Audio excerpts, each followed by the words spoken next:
नमस्ते बच्चों, आपका हिंदी की कक्षा में स्वागत है। बच्चों, दीपावली की छुट्टियां हमारी पूरी हो चुकी हैं और अब हमारी फिर से कक्षा लग रही है। तो बच्चों, हमें पढ़ाई की तरफ पुनः ध्यान देना जरूरी है।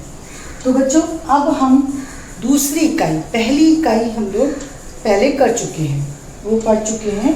अब हम दूसरी इकाई जो आपकी पुस्तक में दिया गया है, उस दूसरी इकाई से उसमें भी जो पाठ दिए गए हैं, तो पाठ 1 से शुरू करते हैं।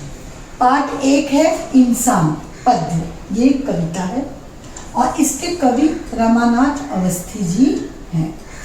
इनका जन्म जो है, रमानाथ अवस्थी जी के बारे में थोड़ा हम लोग परिचय ले लेते हैं। जन्म इनका 1926 ईस्वी में फतेहपुर, उत्तर प्रदेश में एक स्थान है फतेहपुर, वहाँ पर इनका जन्म हुआ था। फिर मृत्यु इनकी 2002 में हुई। बच्चों, इनकी प्रमुख कृतियाँ यानी जो इन्होंने अपनी रचनाएं लिखी हैं वो कौन सी है? सुमन सौरभ, आग और पराग, राख और शहनाई, बंद न करना द्वार, ये जो है इनकी, और भी बहुत सारी हैं। तो ये आपकी ये रचनाएं हैं उनकी, तो आपके सामने है, आपकी पुस्तक में भी ये रचनाएं दी गई हैं। बच्चों, इसमें कवि कहना चाह रहे हैं कि आप ये बताइए मुझे पहले कि जो अच्छे काम करता है, कौन करता है अच्छे काम? इंसान। ठीक, इंसान करता है।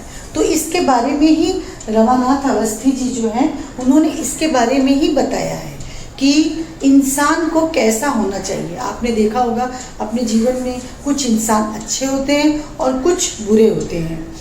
तो बच्चों, अच्छे इंसान बनना, बुरा बनना तो बहुत आसान है मनुष्य को, लेकिन अच्छा इंसान बनना बहुत कठिन होता है। तो उसके लिए थोड़ा हमें अपने विचारों में परिवर्तन लाना होगा और अच्छे विचार लाने होंगे तभी। तो बच्चों, इस पाठ में भी आपको इंसान के बारे में कवि ने बताया है कि किस तरह से इंसान के माध्यम से, उन्होंने एक बताया है कि एक फूल जो है, फूल के माध्यम से बताया है कि फूल को किस तरह से, फूल जो आप देखते हैं कि फूल जो है रास्ते में, कि जब शादी होती है, ब्याह होता है या बर्थडे होता है, तो हम लोग क्या करते हैं? फूल ले जाते हैं। फूल एक खुशी का भी प्रतीक होता है। और जब किसी की मृत्यु हो जाती है तब भी इंसान क्या करता है? वहाँ फूल लेके जाता है। तो हर जगह उस फूल का महत्व बदल जाता है।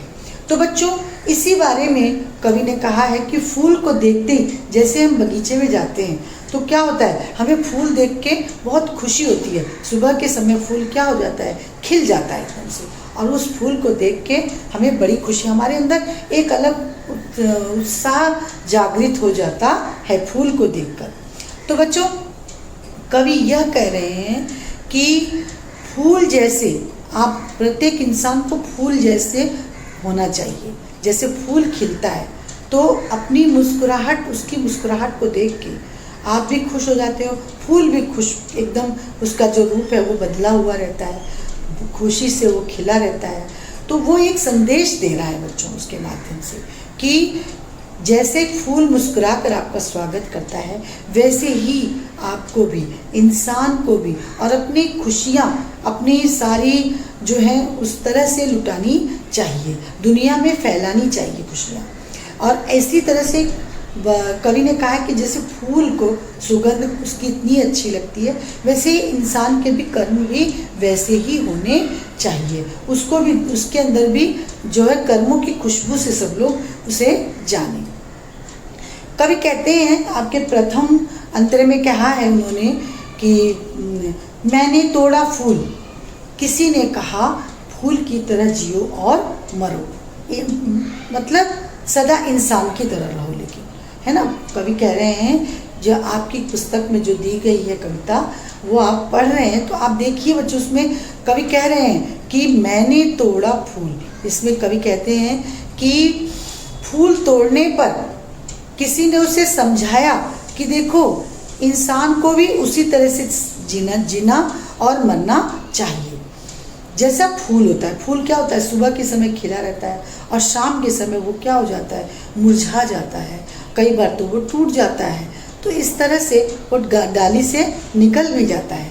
तो कवि कह रहे हैं कि जैसे फूल खुशियाँ देता है, वैसे ही इंसान को भी रहना चाहिए, सदा इंसान की तरह रहना चाहिए।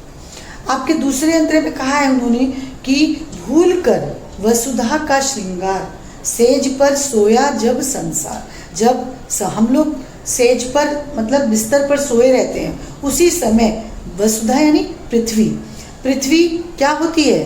पृथ्वी सुंदरता से भरी हुई है।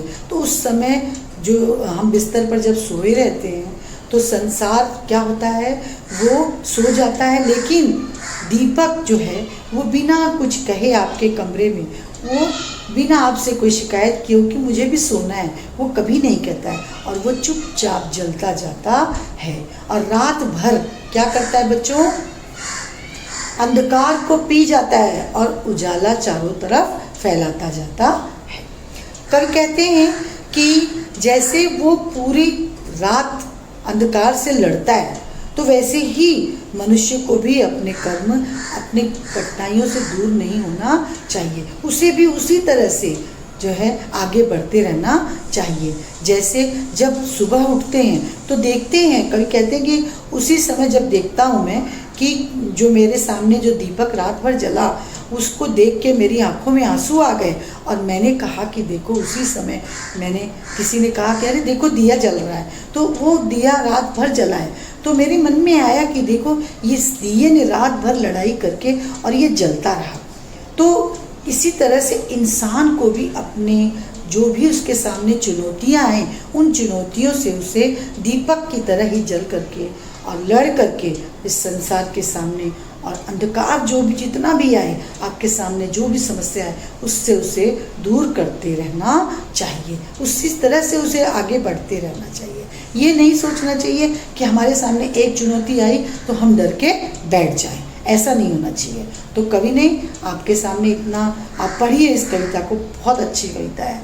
तो आज के लिए बच्चों इतना ही, आगे की कविता, शेष कविता हम बाद में दूसरे दिन पढ़ेंगे। धन्यवाद बच्चों।